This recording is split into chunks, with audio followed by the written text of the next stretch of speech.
Detroit City TV presents DCTV Valentine's Day Comedy Stand-Up Special.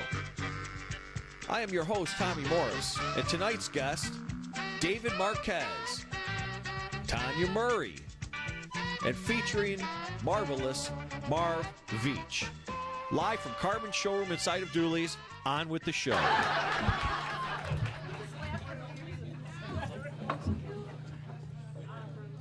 What was that? This isn't the NWA. Okay, start with the racial jokes and get them over with. You guys probably thought I was working in the bag. Dishes. Come on. 2 lawns for 15. Let's get it on. I don't do snow, but I'll make an exception. Case I know some of you. Does he like Taco Bell? First of all, sir, Taco Bell is not even Mexican food, okay? Fourth meal. Fourth meal ain't got nothing to do with eating. Food. Some people got that, dude. Let the others figure it out. I say I'm hungry after. Oh. Tonight, some of you may have fourth meal. And the ladies, yeah! You don't even do it right. Mexicans do fourth meal. Enjoying your drinks, your meals. I don't know, I got here late. You didn't see me running across the respect. Order over there? Mexicans? What is that? See, let it out. It's okay. Tattoos, Mexican jail. Okay. Go ahead. I've never been to prison longer than 14 years, but I have been to. Like my shirt? No. Look like a gangster Kool-Aid. Just got tatted on the side. That's what happened. Is everybody doing good tonight? Yeah. Come on, it's Valentine. Yeah. Wait, hold on. White people, you guys get crazy, okay? You guys get drunk first, and then you get crazy. Do some exotic shit. Firecrackers in the ass, but hey, I was drunk. It's fine. You got 33 birds right here. It's okay. So, I will say it again. Are you ready for tonight? That's all you get. Yeah! We're done. No rhythm clap, so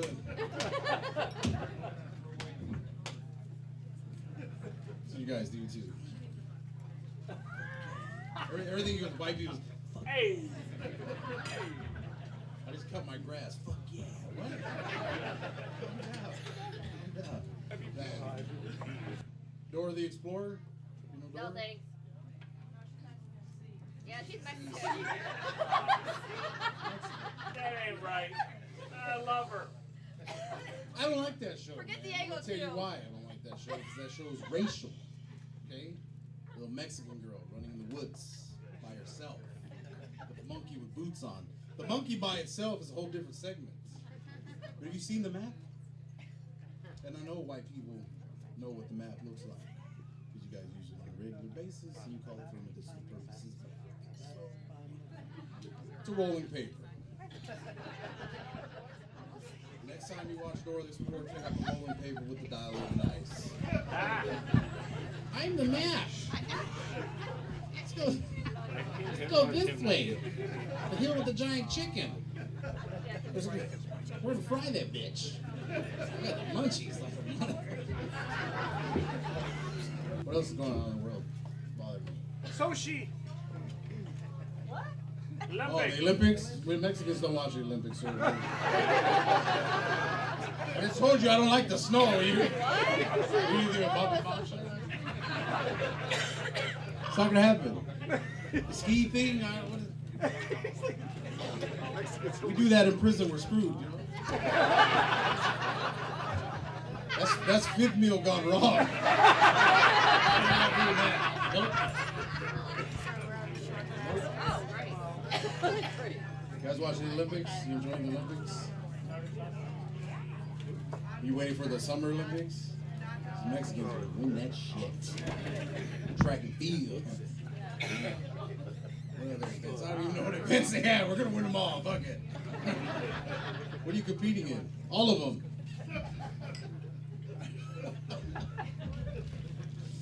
You guys like the weather outside? You enjoy the cold? See, that's why I don't believe you. Because come Halloween, it's the white people that come into the stores. I can't wait for the holidays. Snow's on the ground. Christmas lights. Yeah, snow's here. Snow's here. I see y'all with the shovels. Son of a bitch! Where's the Mexicans at? Yeah, and you'll be looking this year, huh? Cutting the grass. Under 6 feet of snow. Yeah, that's us. We know no limits. What other stereotypical things about Mexicans you people know? Huh? Well, now it's quiet now. I don't know what you're talking about. We love the Latino people. Just leave the siesta. You ready for Cinco de Mayo? That's just another excuse for you want people to drink. Yeah! What's May 5th about? Fuck, I don't know! Give me no duels! God, Scotty. Who's Scotty? Hello, Scotty! Do you like the vodka? Yes. My name's Scotty. I like blue beer. With a Mexican. Now, anybody got some mottos they live by? Any mottos? Doesn't kill you, makes you stronger. Well, that's bullshit. So what, if it kills you, you're fucking dead. And if it didn't kill you, it's coming back around to fuck you up. Makes you stronger, my ass. I already got my ass kicked. Hey, it's gonna make me stronger if he comes back around. That's white people shit. Mexicans, no borders. That's it. Motto we live by, no borders. None. Did you guys like it? Fuck it. That's my motto. Everything. That's the best motto in the world. You got a bill, you can't pay it? Fuck it. Tap into the neighbor's house, get the electricity. Right? You ain't got heat? Fuck it. Burn the neighbor's house. You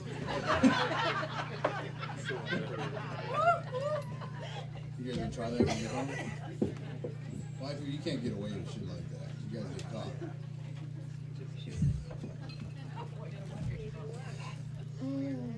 You guys get caught. I'm sorry. You guys slap.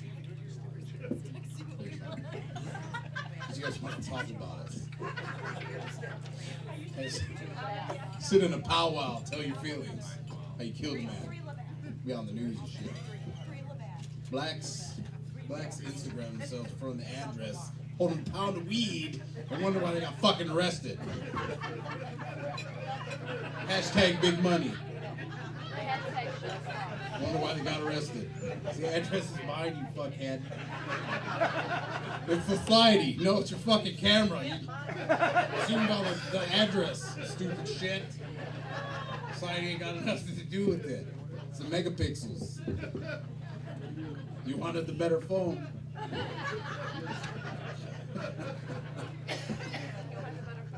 Selfies? Anybody take selfies in here? Well, you said that with authority. No! Not every day. You do, don't take a selfie in a dirty ass mirror. That's just nasty. Yeah, it's a dirty bathroom. I know why people have them. It's okay, because the Mexican maid wasn't there to clean it. She'll be fired. And she was tired from the night before. Partaking in fourth meal! That's my time, ladies and gentlemen. You've been wonderful. Thank you.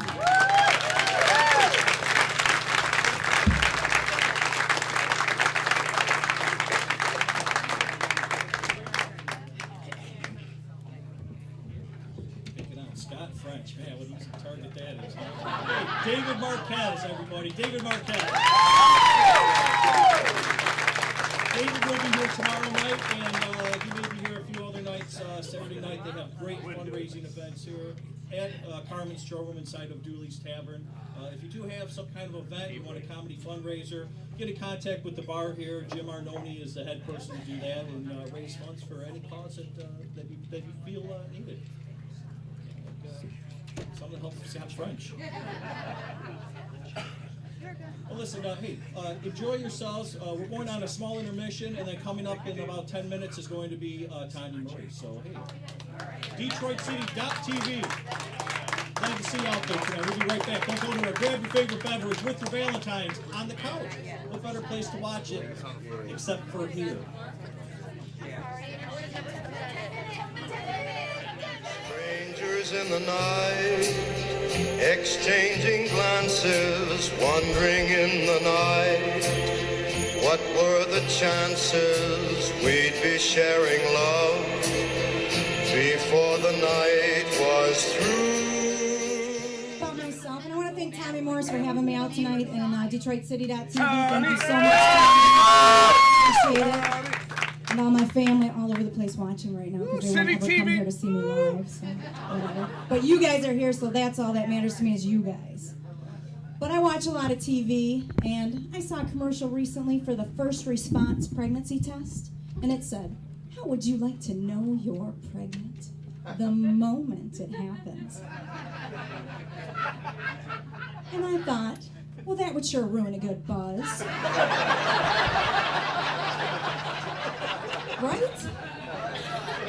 I'd be like, damn it, get out of the car.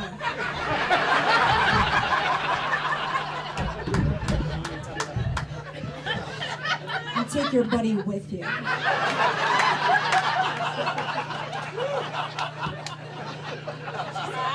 We're off to a good start.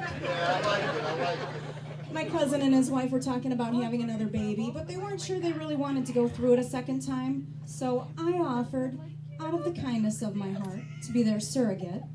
And they said, well, then you know you can't drink or smoke. And I said, the hell I can't, it's not my kid.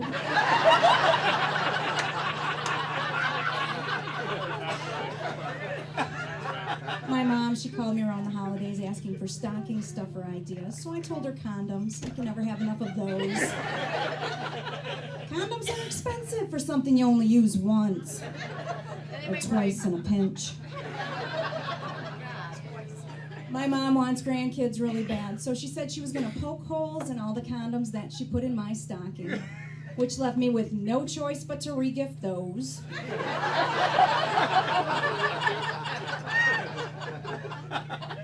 My mom, she had this subtle way of getting her point across when I was growing up. One night I came home late from a date, and she was still up, and she said, well, you must have liked him an awful lot to let him mess your hair up like that. And I said, he didn't mess up my hair. I did, putting my shirt back on.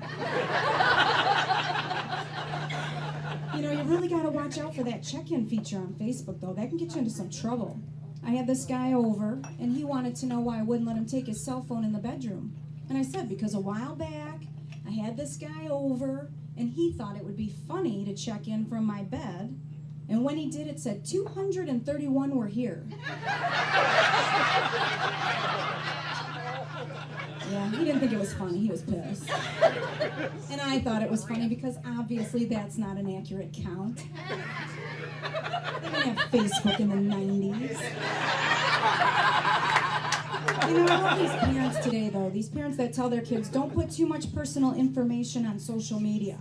You don't want to put too much of that stuff out there. And then they get in their minivan and drive off with their decals on the back with mom, dad, little girl in a cheerleading outfit, little boy in a football uniform, and a cat. Next to a bumper sticker that says, proud parent of an honor roll student at the local school. And there's also a vanity plate, Baxter 4. I like the decals. I've adopted the decals. On the back of my car, I have a woman holding a gun, standing next to 3 pit bulls. You know, these kids today, though, they think they've got it made with all their technology, with their iPhones and their iPads and everything. But really, it was my generation that had it made growing up. When I was growing up, I could call my mom from the payphone at Denny's after prom and tell her I was back at my friend's house. There was no caller ID, no cell phones with GPS, right? We had it made. Yes.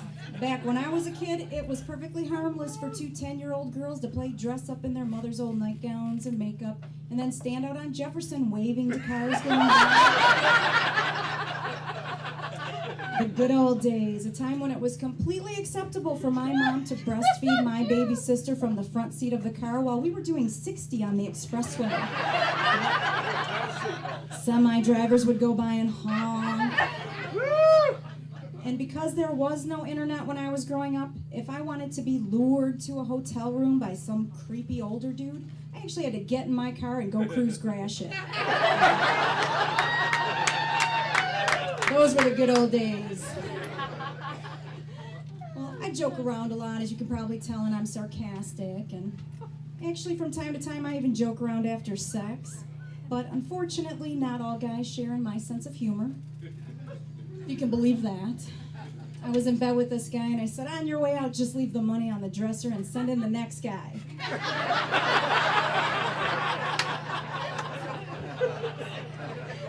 Obviously, I was just kidding because I always collect the money up front. And I would never schedule them that close together. I was out on a date with this other guy, and we were having a really great time. And we decided to go back to his place. And I felt it was time. We'd been on 8 or 10, or it was our first date. I don't remember who was counting. But I was really excited to go back to his place because his parents weren't going to be home. Jackpot. So I'm in his room, and as I'm sitting on the top bunk,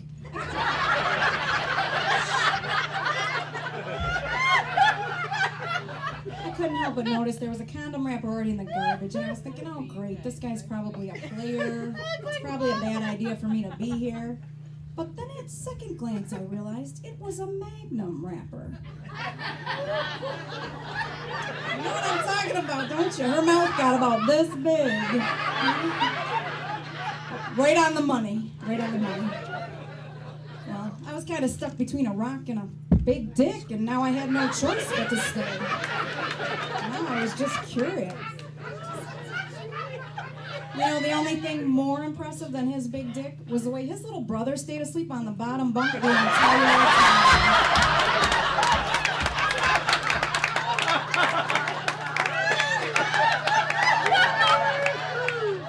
That kid can sleep through anything.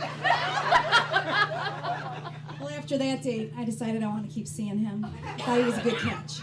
So we continued to date, but then he had to go and say those 3 words that every girl really doesn't want to hear. Ladies, you know where I'm going with this. It's a new relationship. You're still not sure how you feel about him yet. You're sharing a special moment, and then he's got to go and say those 3 words. Yep. Who's your daddy? Honest to God, he said it, and I was thinking, if only I knew his dad's name right now, I could say it. And he'd be like, what? No, that's my dad's name. Who's your daddy? And I'd be like, he's your dad too? See, that's something else we have in common.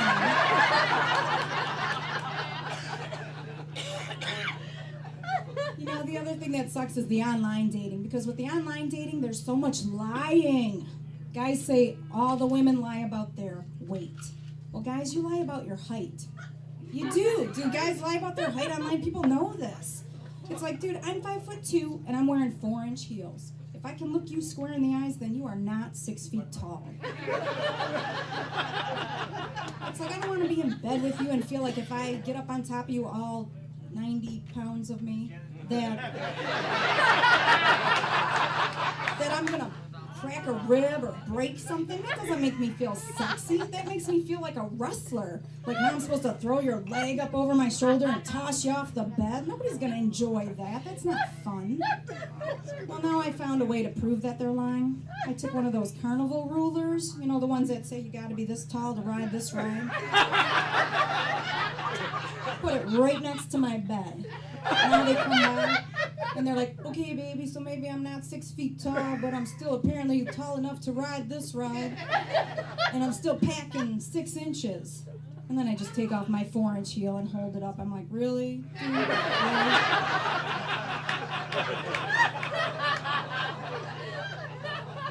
All the couples are sitting closer now, aren't they? It's working. What I really don't understand about dating, though, are these guys that think that girls shouldn't carry condoms. In this day and age, girls carrying condoms is a responsible thing to do. Wouldn't you agree? Absolutely. Absolutely. You got that right. Especially because most married men typically can't carry them. But I was seeing this single guy, and he actually said he would think ill of me if I had one. Well, we're getting down to business, and I ask if he has a condom, and wouldn't you know it, he doesn't. Well, luckily, I'm a quick thinker. So I was like, hey, what's that behind your ear? And then I pretended to magically pull one out. He got so excited he thought I was going to make a balloon animal.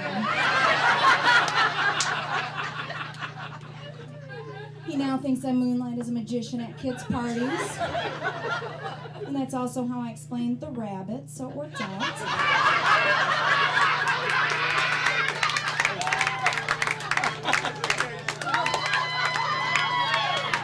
Some fans of the rabbit in the house.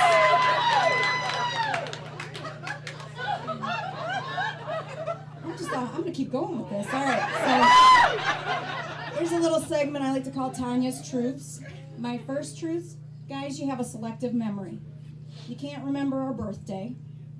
You can't remember your anniversary, unless, of course, it's on your birthday.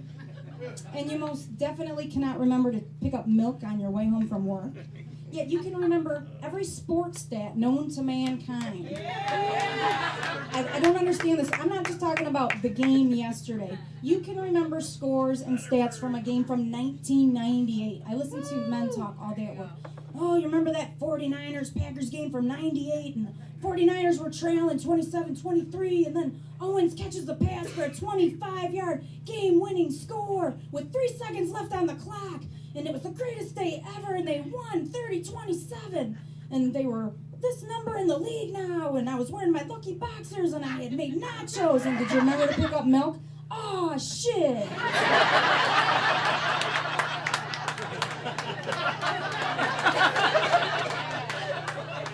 So true.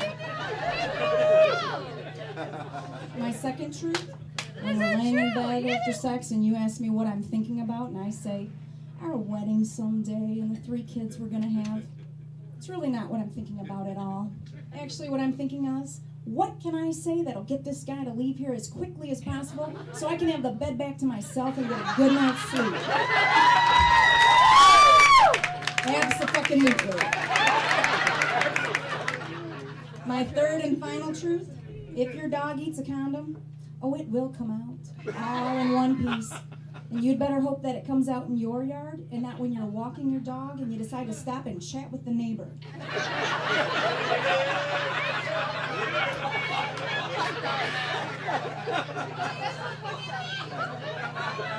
Some finger pointing going on over here.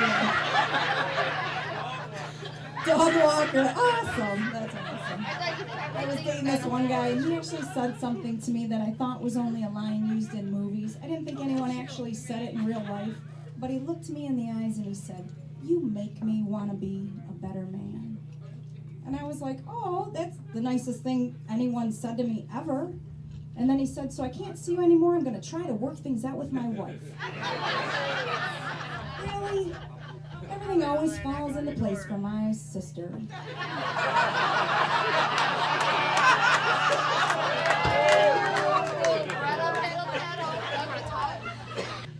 When I'm not telling jokes, I actually sell cars for a living. And selling cars is a lot like being a homeless person begging for change on a street corner.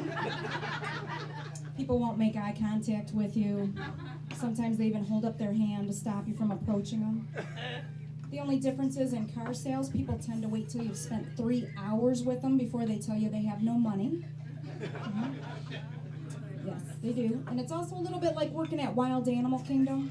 People drive ever so slowly through the lot so as not to wake the sleeping salespeople.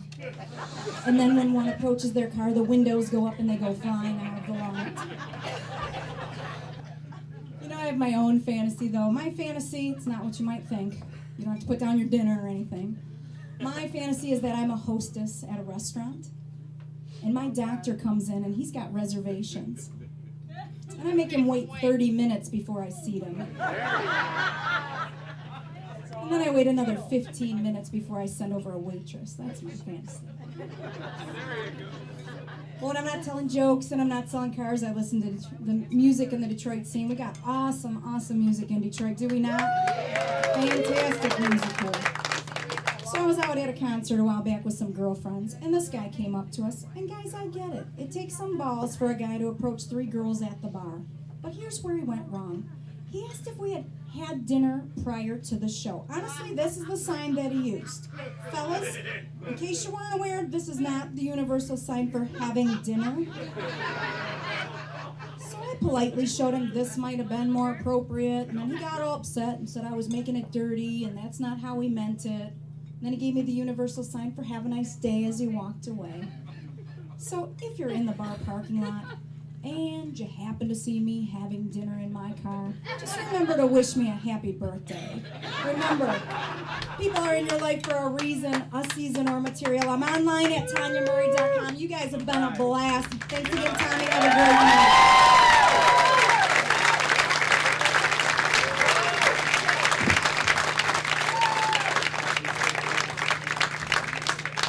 Tommy? Yeah, do the microphone. This is the hardest part of doing stand-up, nobody realizes. I want you to put the mic back. I'm a real pro. Murray, boys and girls, Tanya Murray, give it up again! Awesome job. Fantastic. I told you there's some great talent in the house here tonight. Stop French. Just lay it on the bar stool, Tommy. And Shecky Morris. So we'll figure. But hey, listen, we're going to take another quick intermission. Again, you people out there watching, don't go nowhere. Grab your favorite beverage, get some snacks. You people, hey, grab some more snacks, some more drinks. We'll be right back with marvelous Marv Beach.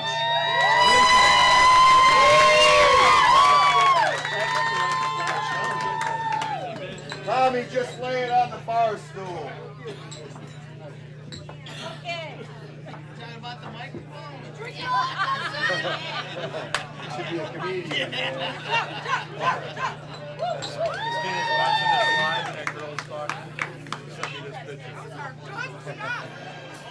Grab your favorite beverage and hurry back. Next up, Marv Beach from Carmen's Comedy Showroom inside of Dooley's Tavern on Detroit City TV, Valentine's Day stand-up comedy special. She's going, she's the kind that like to float and take to dinner. And she always knows her place. She's got style, she's got grace, she's a winner. She's a lady. Whoa, whoa, whoa, she's a lady. Talking about the little lady. And the lady is mine. This ain't karaoke, bitches. Come on out, Bert, and quit acting like a dick.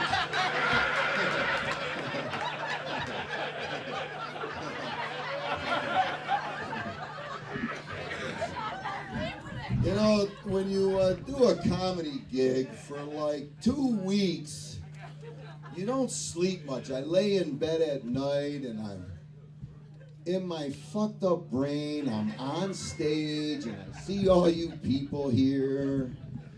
And I think about my act, you know, and today I'm doing that in my lazy boy and I'm looking at my lovely wife, Sue, married for 35 years. And I'm watching her as she's pulling off still the art of putting on her makeup with her panties on and her new top that makes her ass look so good in those red panties. And I said to her, I said, babe, when'd you get that shirt, man? I really like that shirt. It makes your ass look fantastic. And she goes, I've had this, Marvin. You just don't notice me. Thinking, yeah, right, you know. And just when I'm thinking that, she reaches into her little bag of tricks and she grabs out this, like, tool out of her makeup bag and she puts it to her eye, and I'm watching her, and she's over there clamping her eyelid. You know, I'm thinking to myself, what in the fuck is she doing? And she's got this look, and she's looking in the mirror, and out of my mouth I said, babe, what are you doing that for? She goes, I'm curling my eyelashes, Marvin. I'm like, what are you doing that for? It looks like a lot of work, and I've been around a lot of guys in my life. I played hockey all my life, guys at work I've been to the bar with, and not one guy has ever said to me, oh my God, Veach, look at the eyelashes on that bitch. I ain't never fucking noticed no bitch's eyelashes in my life. And I'm 55. Now, if she took her eyelashes and, you know, fluttered my knob, and then gently butterflied down my shaft, you know, and then gave me a little eyelash tickle on my balls, now I would pay attention to your eyelashes. But believe me, ladies, there ain't one guy in this fucking bar that ever once looked and said, oh my God, that bitch's eyelashes hooked me from the start. No shit. Before we get going today, I'm going to tell you a little bit about myself. There's a lot of people in here that know me as Marvin the referee, or Marvin the hockey guy at hockey that's kind of funny in the parking lot. In 1987, me and my wife Sue had one child, one daughter. In 1988, we had 4 daughters. No shit, we got so scared to do it that she would play with herself over on that side of the room. I'd be jacking off on this side of the room. We were so scared to have another kid, you know. We got off like that, just watching each other masturbate. Afraid to get too close. Coming from a family of 5, I can remember my dad vaguely saying, oh my God, all I had to do was hang my pants on the doorknob and your mother got pregnant.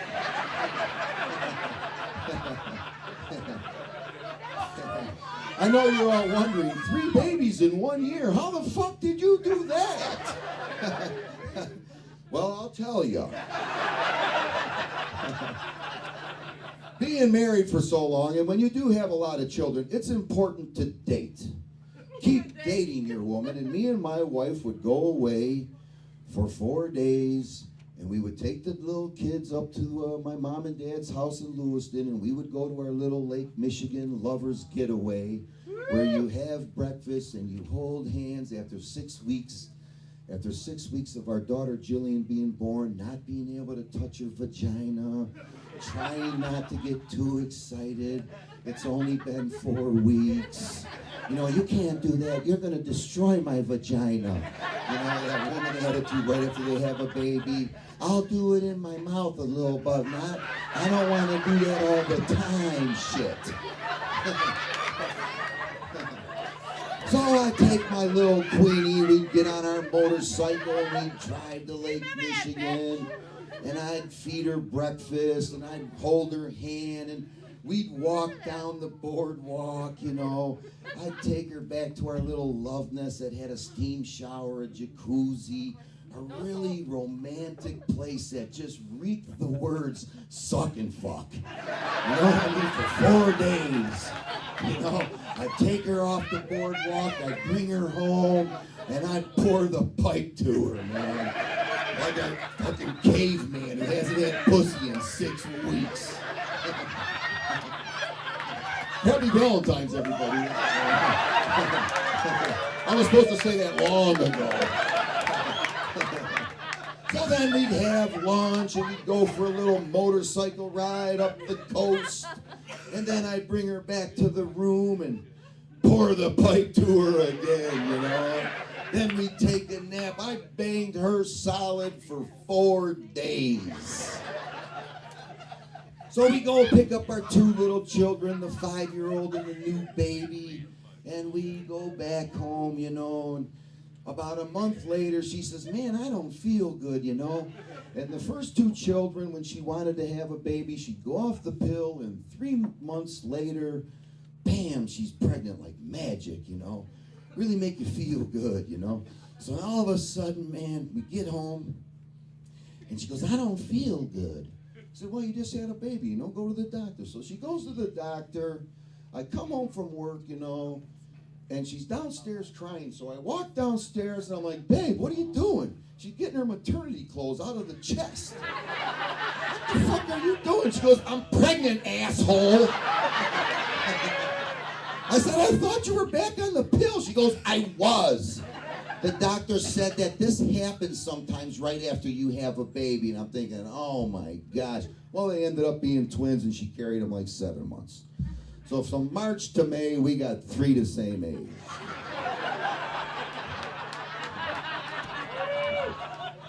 Unbelievable. Today is going to be an informative way of telling all of you my life's journeys. So when before we first got married, I got a lot of advice from my older brother, and my older sisters would give me advice, solid advice for any young people here. Do we have any young people here? You're married, you're not that young. You for sure aren't fucking young. So if there's anybody, you know, my brother would give me the regular advice that a brother gives you, like words of advice like, bro, you gotta lick it before you stick it. I'm fucking 15. I'm thinking to myself, what in the fuck is he talking about? And then he would give me more advice, like, show me a guy who doesn't go down on his stupid 4th meal, and I'll show you my next girlfriend. So now I'm thinking, as a 15-year-old kid, not knowing where he's going in life, I'm thinking, oh my God, my brother's a professional ass licker.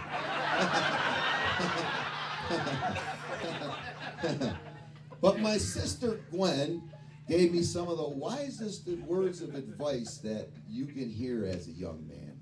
She said, Marvin, whenever you're looking for that special someone to spend the rest of your life with, you have to look at her teeth, honey. I think, look at her teeth, honey. So she says, yes, look at her teeth, because anybody who's too lazy to brush their teeth are definitely too lazy to wash their ass. And who wants to go down on somebody with ass crack smell?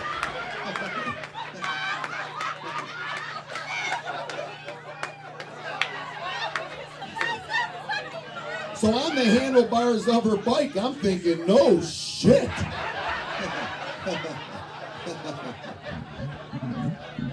So having 4 daughters. 4 daughters. And growing up and with sisters and stuff, I got the girl thing down, but I'm thinking, holy shit, you know, when you step into the shower in a house with 5 girls, you know, that's when you know, motherfucker, I'm the only guy in this fucking place. No shit. No shit, one day I got that man attitude, and I walk into the shower and I see the 5 scrunchies on the wall, and I look at all of these soaps on the shelf there. We got Vanilla Lace from Victoria's Secret, Peach Dream, Strawberry Fields, and I'm thinking, no wonder her ass smells like strawberries. What the fuck is this? And I look down, and there's my fucking bar of Irish Spring and this fucked up washcloth. And I'm thinking as a man, you know what? fuck that soap. I start looking up here. I pull off the peach cream, you know, the peach dream. I grab me the yellow scrunchie and I put a bunch of soap in my net, you know, this little ball net they call a scrunchie or a loofah or whatever the fuck you call it. And I start washing my face with this peach dream and my neck. Because every smart person in the shower definitely washes his face and neck before he washes that ass. You know what I mean? If you got a half a marble, you know what I mean? As long as you ain't sharp as a fucking bowling ball, that's what you do. So I'm washing my face, and I'm washing my neck, thinking, wow, this shit really suds up, you know? So I go down and I wash my dick.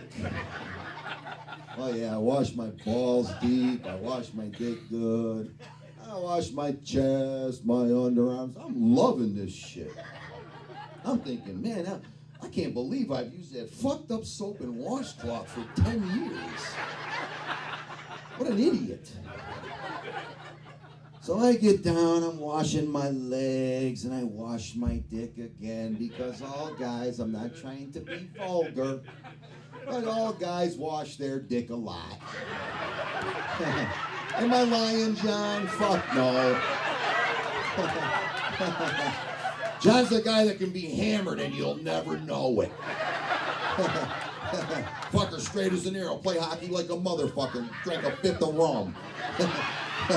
I love him. Where was I, John? Oh yeah, I'm washing my legs. I'm washing my legs. I'm washing my fucked up feet. I wash my dick again. I'm trying not to be vulgar. Washing my dick again. And that's when I go and I put my foot up on the soap dish and I get all deep in my ass with this yellow scrunchie. And I'm thinking, man, this is the shit, you know? I can't believe it, man. I get done rinsing off. And I'm singing to myself as I'm drying myself off in the shower. Whose ass be smelling like a peach? Marvin David Veets. You know? So my daughter Jessica, who's full of piss and vinegar, she looks at me, you know, she's like 15 at the time. She looks at me, she goes, Dad, did you use our soap? I'm like, what are you talking about? You don't own no fucking soap. I own the fucking soap. Me and your mom own all this shit. You don't own dick. She goes, I know. But what scrunchie did you use? I said, I used the yellow one. And I got all deep in my ass, too. So in a panic, she looks like she's so relieved. She goes, Jillian, Dad just used the yellow scrunchie and he got all deep in his ass with our soap. I hear from the background, oh no, he didn't. I said, oh yes, I did. Next thing you know, the next day, she talks her mother into black scrunchie on the wall, baby. I got my own shit. Yeah, Mark!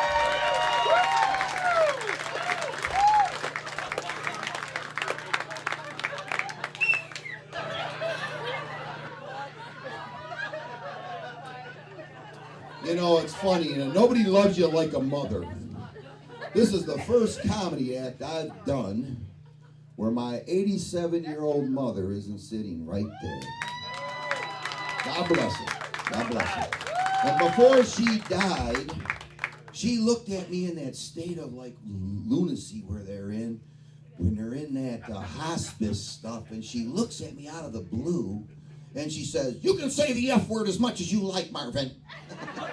So, some idiot at one of my comedy shows comes up to my mother and he says to my mom, your son is vulgar. And my mom looked him dead in the eye and she said, my son's fucking funny, you idiot. No shit. If any one of us 5 kids were into fucking robbing banks, my mom would have thought, right on, count me in. You know, your dad always leveled with you. You know, he'd say shit to me like, it's colder than a well digger's ass out here. And if you didn't talk so much, Marvin, people wouldn't know how fucking stupid you are. It used to really rattle me, and it turned me into this shy, bashful guy. You know, I used to think, fuck that, Dad. My mind just thinks differently. All the girls come home from for Christmas. They all bring their fucked up dogs that they rescue. One's got a 3-legged dog, I shit you not. One's got a 3-legged dog named Stumpy that lost his leg in a pit bull fighting ring that they trained this poor fucking dog, and my daughter rescues it and wonders why it doesn't like other dogs. True story. So she calls her older sister up and she says, Jen, whatever you do, don't bring over Abby. And Abby's this meek and mild, another rescue dog that was fucked up somehow. But it barks nonstop, so I know that it has mental problems. Don't bring over Abby, because Stumpy will want to eat it. Oh yeah, 5 days of 4 fucked up dogs at my house. No shit. So my daughters are about 3 years ago. They're like, Dad, you like fish, man. You like seafood. We want to turn you on to sushi. So I go, man. I try to keep an open mind. They order all these different rolls. I get good with them sticks because I'm a fucking competitor. I mean, no matter what I do, you know, if I'm in a Japanese place and they hand me 2 fucking sticks to eat with, motherfucker, I know if that little Japanese dude can do it, I can do it. If you can row a boat, I can row a boat better. I'm one of them fucked up guys. You know, no matter what we play, fuck, I'm in. You know, I broke a buddy's glasses playing pond hockey 3-on-3, and me and him had 2 10-year-olds in his neighborhood. Johnny Key's like, fuck, dude, you broke my glasses. I said, fuck it, man, it crews the crease, dude. Keep your head up, bitch. True story, too, man. Oh my God. So anyway, I'm back in the sushi bar. Come with me. So now I'm back in the sushi bar. My daughters are all, we're in Royal Oak, downtown Royal Oak, me and my 4 daughters. And all of a sudden, in walks the fucking dude from the Bernsteins, the blind guy. Here he comes, man. He's walking in the restaurant. I'm thinking, holy fuck, I must have said it a little too loud. I said, oh my God, girls, there's the fucking blind Bernstein. I hear Jillian go, no, he didn't. I go, yeah, he did. My daughter Jennifer says, Dad, she's the principal. She's like 30 years old. She looks at me and she goes, Dad, he's blind, not deaf. I'm like, yeah, whatever. Don't look at him. Don't look at him. He's looking right at us. He's looking right at us right now. I'm thinking, don't look at him. Don't look at him.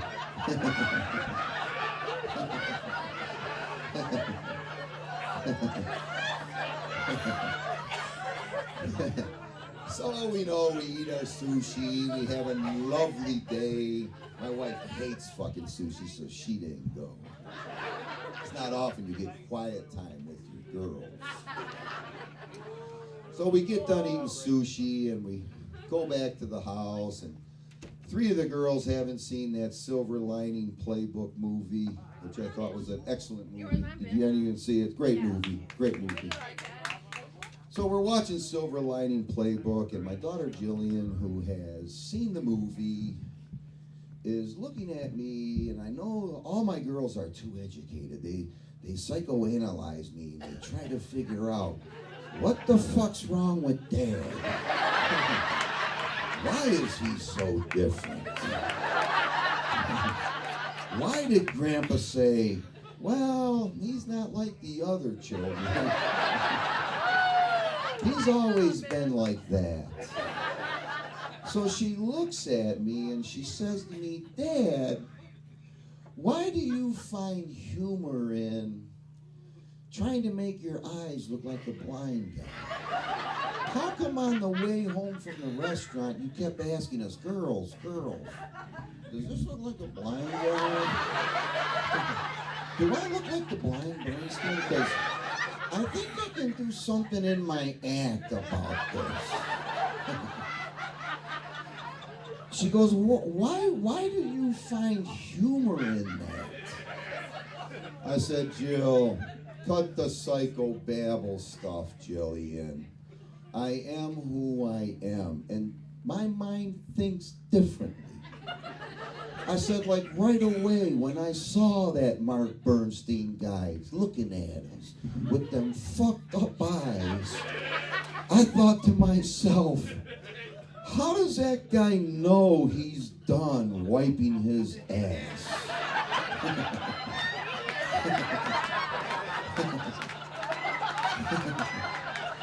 Jennifer starts to laugh and she goes, you know, that's a good point. I said, I know, everybody looks at it. No, I'm not done. No, I'm not done. No, not yet. What the fuck? Come on. I hate these clay poops. I like the good crisp turd that just pinches off and you wipe and you think, fuck, I'm done. But that guy there, he don't know when he's done.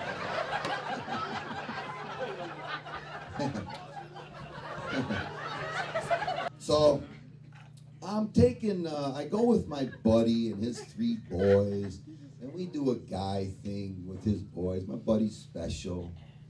So I don't want to, you know, not go to a car thing. I'm really not into cars. I drive them because I have to, but I'm really not a car guy. So I go over to their house, and the youngest boy's 15 years old, and he comes out of the shower all pissed off. And, he's, you know, as long as I was there, the shower was running, and I was there for 20 minutes. So let's say he got in 1 minute before me. 21 minutes at the least. This little pain in the ass comes out and he goes, this is bullshit, man. No fucking hot water. We need a bigger hot water tank. He's going on and on and on, just slamming his mom and dad. I'm thinking, boy, my sister Claudia is right. I'd have killed this little prick. What the fuck's he think he is doing, taking a 21-minute shower? You know what I mean? No wonder there's no fucking hot water, retard. We need one of these eternal hot water machines. Come on, Dad. I'm thinking, fuck you. So we get in the car, me and my buddy Jerry and his 3 kids, and I said, hey, Travis. I said, I got news for you, son. When you come out of a 25-minute shower, you're the only guy in the house that knows, everybody in the house but you knows you're jacking off. My buddy Jerry looks at me like, what the fuck's wrong with you? You know? But I mean, come on. 25-minute shower, I wash my face, my neck, my balls, my dick 4 times, my ass, my legs. 5 minutes, I'm out of the fucking shower. Right? You all shower. 7 minutes, you're out of there. 21 minutes, you're in there polishing your rocket. So I said, yeah, Tyler, 21 minutes. Come on, show me your shower right now. Show me your shower in the backseat. Jerry's like, can you just drop it? I'm like, no, motherfucker, I ain't dropping this shit. You and your wife don't know how to handle this little prick. I'm gonna have him right now in the car. He'll be straight by the time we get to Coble fucking home. I'm gonna educate this little motherfucker. So now they're all looking at me like, oh my God, the oldest brother's laughing. He knows I'm right.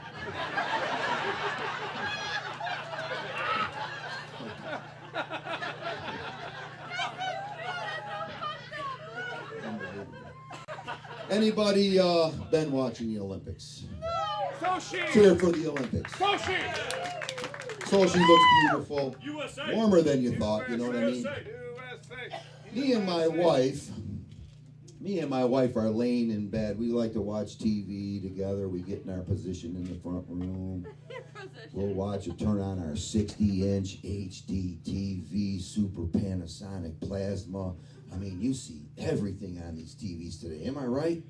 Man, you see everything. Not like TV before, man, where you had to straighten out the rabbit ears and click, click, click, click. Not no more, man. You're boom, boom, boom. Look at that. Holy shit. Unbelievable. So me and my wife are sitting there, laying there, real calm, and we're watching the Olympics, and first heat has all these little Korean dudes, and all these Chinese guys, and all these little Asian guys, and they're skating. They got these skin-tight costumes on, so no wind fucks up their speed skating, and they're boom, boom, boom, boom. And my lovely wife looks at me, you know, and the winner goes, yeah, I won. You know, unzips the top, you know, like, yeah, fucking winner here. You know, and then we watch the ladies and the Russian girl. Did you see the Russian girl? Don't worry about it. It's only gross speck. This ain't fucking Los Angeles. Fuck this. There you go, Tommy. Don't panic. Don't panic, Tom. So all of a sudden, you know, my wife looks at all these little guys in these skin-tight uniforms, and when the lady unzipped her thing, she goes, oh my God, she doesn't have no clothes on under them. I said, fuck no, they're butt naked under that outfit. They can't have the extra weight. I said, you see any panty lines? I don't see no panty lines. They're butt naked under there. She goes, then how come in the guys, when we watch the guys, I'm looking, and I don't see one penal sign. I see no penis outline at all. Not even a little walnut head. So next thing you know, in my fucked up brain, you know, that makes me different, I start looking too, like, fuck, man, you ain't lying. You ain't lying, bitch. Them a bunch of dickless motherfuckers, man. Shit. How do they get so many people? They ain't got no penises. So shit. Oh, shit, man. But the next heat, out comes the U.S. guy, Shawnee Davis. Boom, boom, boom. I said, look at here, looky here. USA, bitch. My man's got a cock on him. No doubt about it, Shawnee Davis got some shit. Right on. And then my mind starts to drift about my comedy life. And I start to envision myself as one of these ski jumpers. If I was only a ski jumper and I'm going down a 90-meter jump, man, and I'm thinking to myself, if that was me, I'd be fluffing my shit before. You know what I mean? This is your chance, man. Millions of women are watching the Olympics. I'm fluffing my shit. I'm all up on that fucking shelf before it's my turn to go down the jump. I'm making sure my shit's showing. Skin tight hood, you're already looking like a dick. You know? You're already looking like a total fucking fruitcake in that outfit with a fucking tight fucking hood. So I'm thinking, yeah, if I was only that guy with that fluffed up Johnson, and all of a sudden,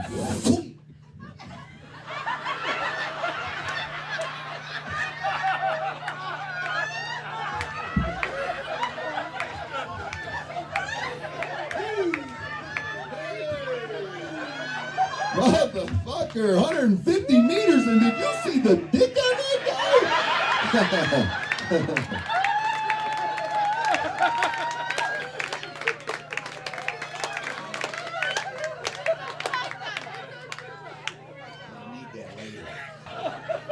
Nothing bothers me anymore. Do we have any young guys like under the age of 30? I know, Jason, you're in here, right? Whitmore's son-in-law. You're like what? How old are you, brother? 35? 41. Time flies, and he's probably the youngest fucking guy in here, so let me do my job. How old are you, brother? 37. You're the guy I'm looking for. What's your name, brother? Mark. Have you had the anal exam for the prostrate yet? No, you're not there yet, but you're getting there. And I'm going to tell you all about it. So hang on tight, Mark. When you turn 50, your wife will give you this, Marvin, you never go to the doctor talk. So I'm thinking to myself, you know, I'm not a pussy. Get me a doctor's appointment, man, I'll go. So she goes, okay, I got a doctor's appointment with you for Dr. Graves. And when I first get there, the fucking guy's like 6'3", taller than me. You can get your little yardstick out if you don't believe me, huh?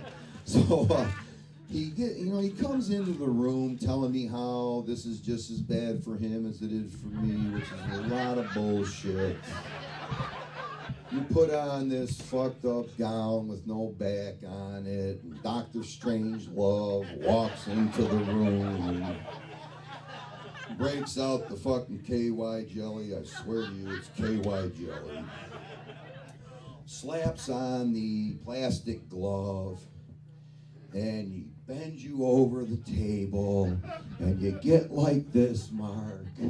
You're all spread. You're feeling totally humiliating. And not only does he put one finger in your ass, dude, he puts 2 fingers in your ass. And he goes way up inside your rectum, Mark. You have a ping pong ball that's so buried up your ass you can't believe it. It's called the prostate, Mark. And he takes his 2 fingers, and you're thinking to yourself, oh my God, I'm gonna puke. You're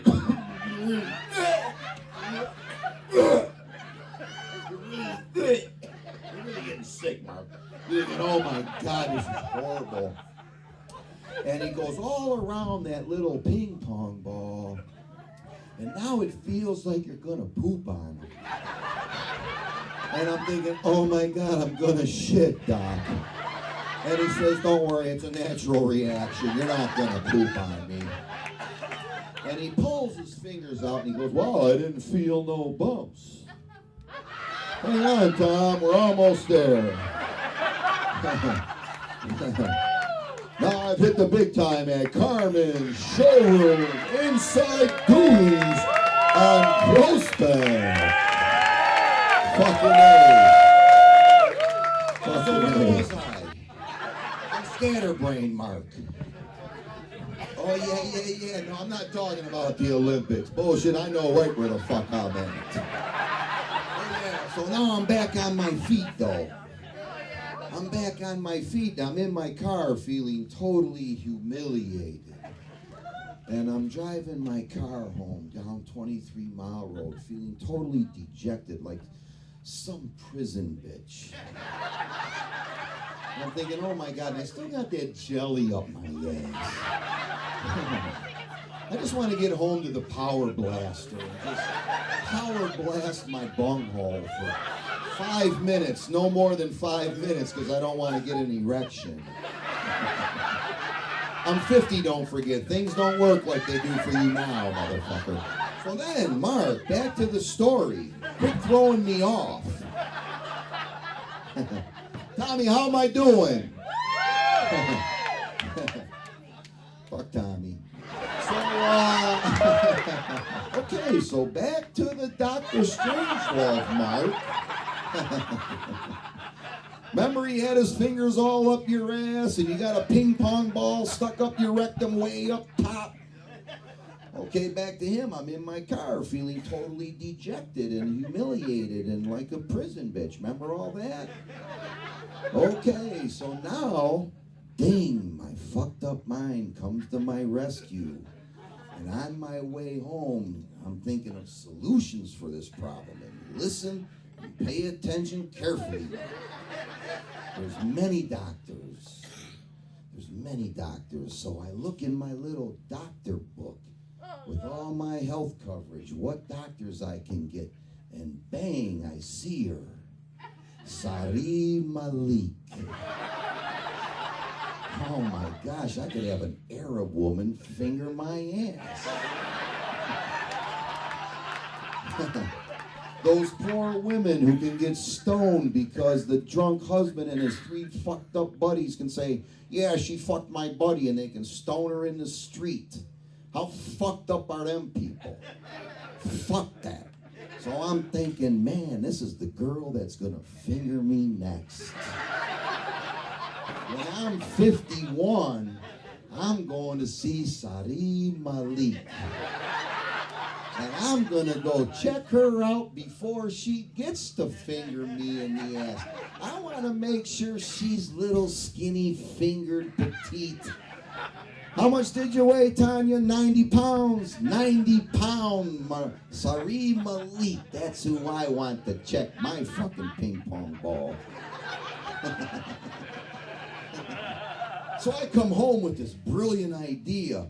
My wife, all concerned, says to me, Marvin, how did the checkup go? I said, great, babe. I got no bumps on my prostate. She goes, oh, good. I was so worried. I said, yeah, but I want to change doctors. She goes, why? What's wrong with Dr. Graves? I said, for one, motherfucker, he's too big. He's too big, and he ain't the only doctor on the fucking planet, man. If someone's going to really ream my asshole out and get all up on me like the motherfucker's mounting me and shit, I want a chick to do it.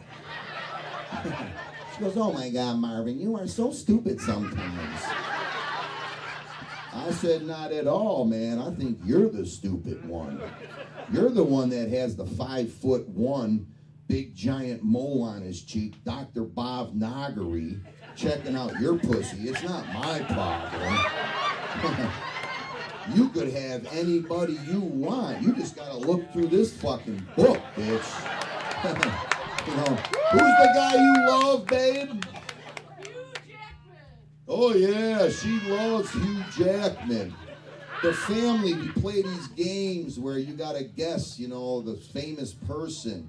And she picks up the Hugh Jackman card and she goes, love. You can only say one fucking word. And she goes, love. And all my daughters and all my sister-in-laws and all my sisters yell out, Hugh Jackman! Me and all my nephews are like, what the fuck is that, man? They got that in 3 seconds.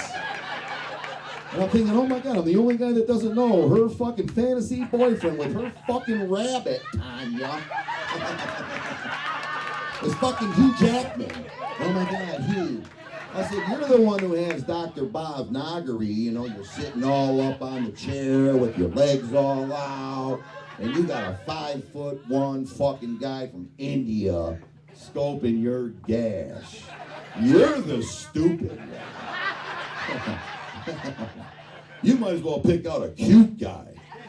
He's gonna have your hand all up in your vagina. Why not have him at least be a little bit attractive?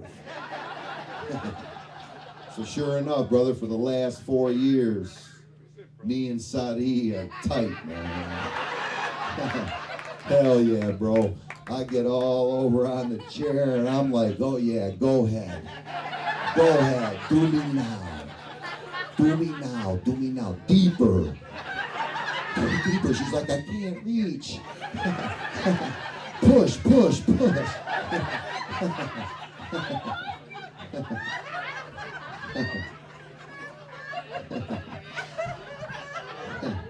That's some funny shit. Can I have a, let's look out into the crowd and I need a volunteer. She's waving her hand over there. Come on up, Touche. Good, I need a short girl for this too. Can you kneel down? No, I'm just joking. I'm just joking. You gotta love her, Kurt. How long have you had her for? Tooch, say hello to everybody. Hi. Real quickly, Tooch is Japanese, and she really hates that people sometimes think, oh my God, she's a China girl. No, she's not Chinese. She's Japanese. And I have a little hint for all of you how you can tell the difference between a Japanese person and a Chinese person. This is true too. I used to tell my sister all the time, she's like, no way, you're lying. I'm like, no, believe me, Hyde. She was so gullible. And I said, Chinese people, when they talk, they go, Hein ling, ching tang tao. Like that. When a Japanese person talks, they're like, it's all in the voice. It's true. It's true. So if you ever hear them get sharp with you, like, fuck, that's a Jap. You know what I mean? Okay. Now, we're going to do a little thing. It's a fun thing. I want you to get right behind me. First, before we go any farther, smile at the crowd, Tooch. You're going to be a star. Notice her teeth. And she smells like strawberries. See? I wasn't lying, Mark. Okay, get right behind me. Can you guys see Tooch? Can't see her. I'm big, huh? Okay, Tooch. Put your arms down here through my arms like you're my arms. Perfect. You're doing good, Tooch. Hey. No wonder you kept her, Kurt. She's a live wire. Too bad I didn't have Ernie in my pants. Okay, we're driving down the road, and it's a hot day. Wow, really good, Tooch. You're smart. Most girls don't get that driving down the road thing right away, but I've never had an Asian girl. They're smarter.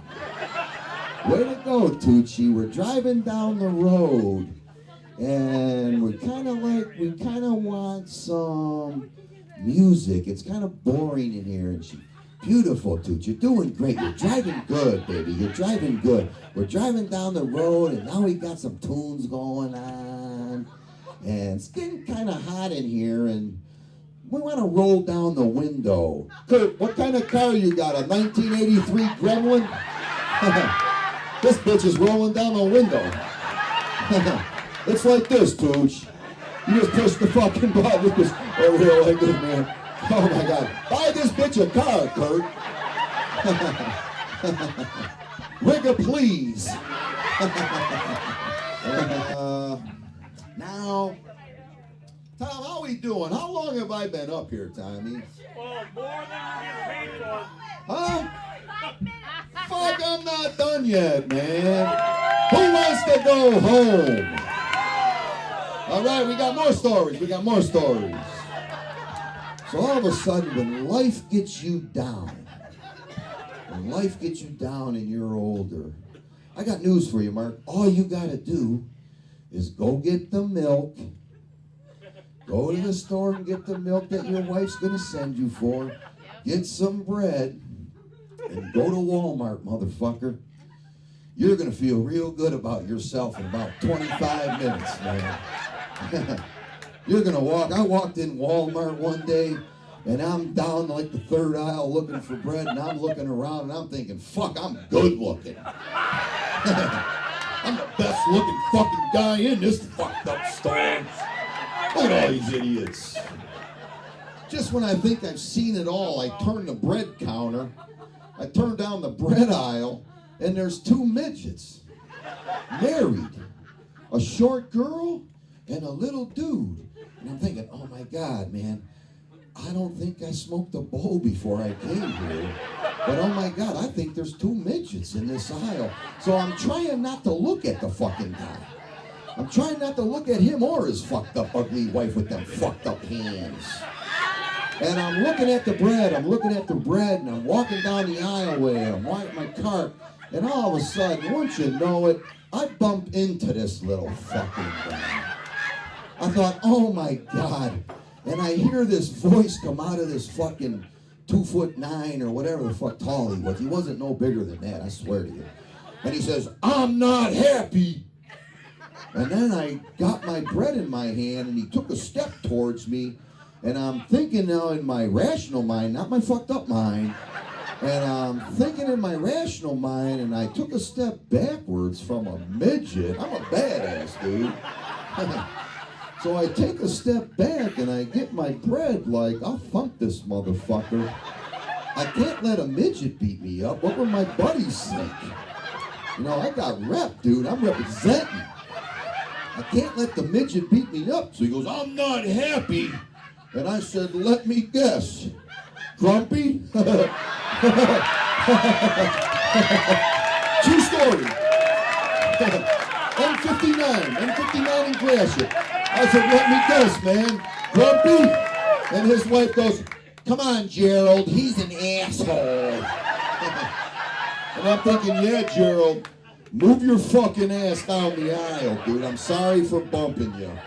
You know, but I will wear your ass out with this whole wheat loaf of bread, dude. And I got reach, motherfucker. Stay the fuck back.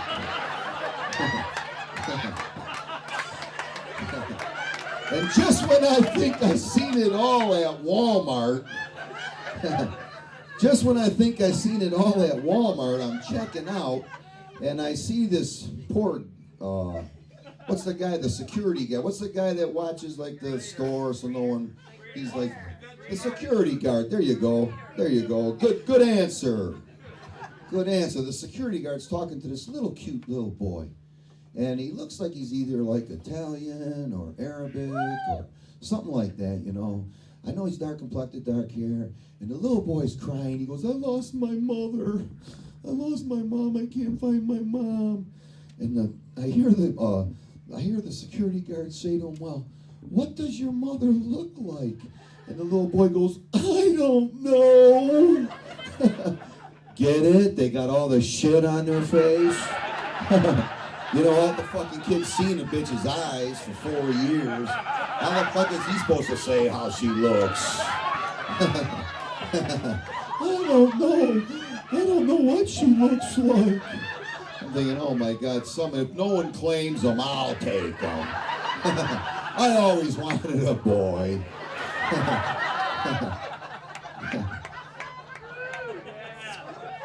One last little bit before I leave. You've got a terrific audience. I've had a great time doing this. Tanya, you were terrific. Terrific. I loved her. She's like one of my sisters, one of my little smart-assy sisters up here. But anyway, I really feel for the women in this crowd. My wife is going through menopause. And when women go through menopause, you'll be laying next to them 1 minute, and the next minute, I mean, their body's on fire, man. I mean, even they have a hot flash, they ain't shitting, man. I've been waiting for this bitch's titties to light up. I'm thinking, wow, man, you ain't lying, bitch. You are hot. And when they get that attitude, that menopausal attitude, she'll get her little cute ass out of bed, and she'll go over to that bedroom window, and she goes, I'm burning up and I'm opening up the window. This is my time. And I'm like, you don't say shit, Denmark. When the bitch is all, I'm opening up the window, you let the bitch open up the window. So when your special someone gets there, remember what I fucking told you this. So she opens up the window. Boom, man.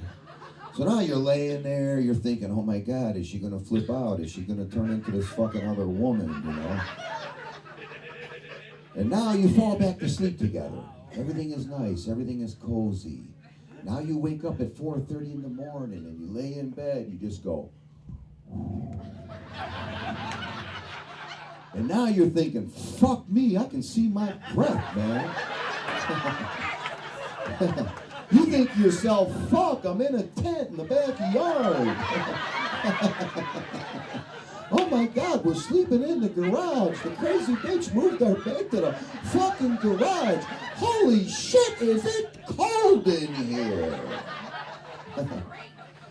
And then you get that lion attitude, motherfucker, and you get out of bed. And you go up to the window and you say, I'm shutting this fucking window, bitch. It feels like I'm sleeping in the backyard. And then the window is shut. The window is shut for a moment. For a moment. Then she says to me one day, she says, Marv, she says, it's been a long time since we've been to our little lovers weekend. And I think it's time we go up there, Lake Michigan. Remember when we used to take the motorcycle? Oh yeah, baby. Let's book us for a weekend up in Lake Michigan. So she books the weekend, and my sick buddy, you know, buddies will give you birthday cards when you're 55 years old. And to this one birthday card, it tells me, you know, here's some pills for you, brother. Bang her like a caveman again. And there's 2 little pills in this cellophane, just like when we were in teenagers in high school. 2 pills he gives me in this cellophane wrapper. I'm thinking, what are these, you know? So next thing you know, I take those little pills with me on our lovers weekend. So man, I'm thinking, great, you know, so in my own little privacy, when she goes in to check in, I go into the bathroom right away, boom, boom, I pop these 2. Being a guy from the 70s, you give me 2 pills, motherfucker, I'm taking them. You know what I mean? Wrong, fuck that. All I heard is the side effects, 4-hour hard on. I'm thinking, fucking bring it, dude. Call a doctor my ass, this bitch will call 3 girlfriends. Give me a 4-hour hard on and I'm drilling some pussy. So boom, I take the pills. And me and her cuddling and fondling like they like to do. I'm holding her and rubbing her ass. And the next thing you know, she's like, oh my God, Marv, man, you are really responding to this weekend. I said, I took them 2 pills, bitch. She goes, you took both of them? I said, yeah. She goes, oh my God, what are you doing, idiot? You're gonna get a 4-hour hard on, and then I'm gonna have to rush you to emergency. I said, no, you ain't. You got your phone. Pick out some bitches you got on quick dial, bitch. Don't worry about my 4-hour hard on. So boom, man. We do it good. And when you're older, you don't do all these different positions like you used to. You know, you don't bend her over the bed. You don't get on your knees. You spoon right, you spoon left. That's it. You both roll on your side, and you relax and fuck. You roll over this way. If you want to get a little deeper, Mark, you lift up her leg. You give her a few, you know, good strokes. You're not all kinky lifting your leg up. You're too sore for that shit. Her ankle bothers her, her back hurts. You just gotta lay, turn this way, flip her over, do her this way. You know, you're relaxing, bro. So we get done, and man, she's like, oh my God, that was wonderful, Marv. I said, I know, I can't believe this shit. Man, I lasted a long time. She goes, oh my gosh, man, you were wonderful. She goes, I'm gonna read now. You know, because for a girl, they have their multiple orgasms, and they get a book, a Nora Roberts book, and they're fucking reading. I'm laying in bed, and I'm watching the football game, and I got my hand on my dick, you know. That's the way I watch TV. Who watches TV with their hand on their dick? Come on, don't be bashful, Scott. Your wife's not here. Tell them all. Yes, I watch my TV with my hand on my dick. So I'm watching the football game with my hand on my dick, and it gets to be about halftime, and next thing you know, this fucking son of a bitch is getting hard again. It's only been a half an hour, man. I'm used to like 3 days. I'm 55, motherfucker. Wait, you think it's funny? You'll get there if you're lucky. And the next thing I'm thinking, like, oh my God, this thing's getting big. And the next thing you know, Mark, I'm bopping it around. Oh my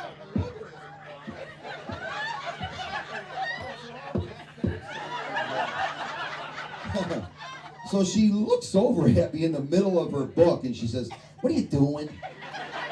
I'm like, "Holy shit, babe, look at this fucking thing. Fucking gigantic. Come on over here. Fuck that book."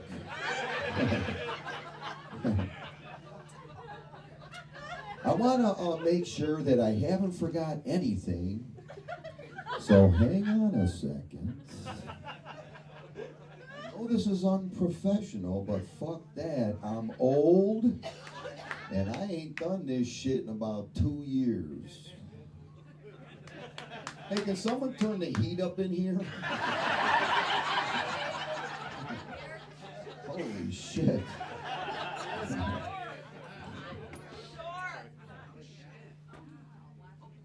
So all the girls left for Christmas. This is going to be it. All the girls came with their dogs, and they're all going up to leave. And anybody that tells you that empty house syndrome, yeah, that bothers you for a little while. But once they do come home after they go out the first time and things don't quite work out, and they find out toilet paper's $14, and they come back and you think, "Oh my God, am I glad I don't have to suck that son-in-law's dick." There comes a time when all of a sudden I'll tell the guy, "Dude, you got to get the fuck out of my house. You got to go home, get your own place where you can yell at that girl. Tell her, man, you got to roar like a lion." They don't listen. All my girls said, "We don't want a guy like you."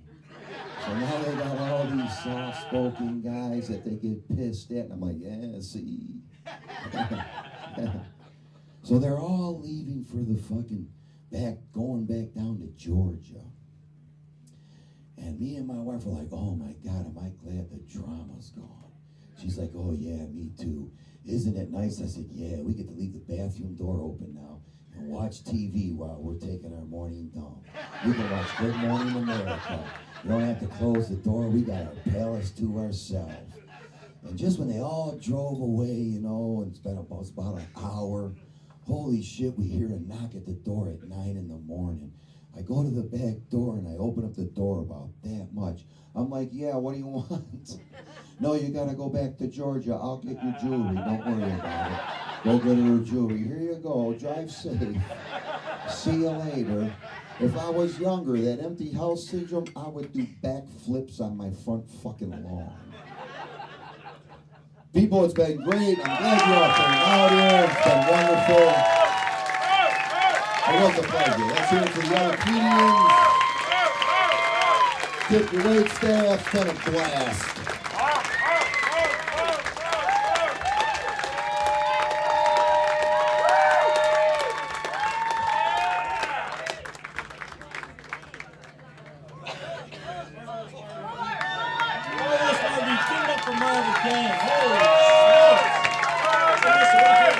Cheers to you also. Happy Valentine's Day, everybody. What a great evening that we have, again, live on DetroitCity.tv. Tanya Murray, thank you so much. Sweetheart, you are hilarious. And, you know, if you want Marvin, did you often drive people home and to see your collection of scrunchies and your old washcloth? Hey, listen, we want you to tune into DetroitCity.tv. Check out all the great live events that's coming up, including stuff like this on DetroitCity.tv. Thank you for being with us tonight. Hey, stick around. Treat your staff very, very nice. And, hey, have a good time. Thanks for coming out. Appreciate it. Tommy Morris, Detroit City TV. Thank you.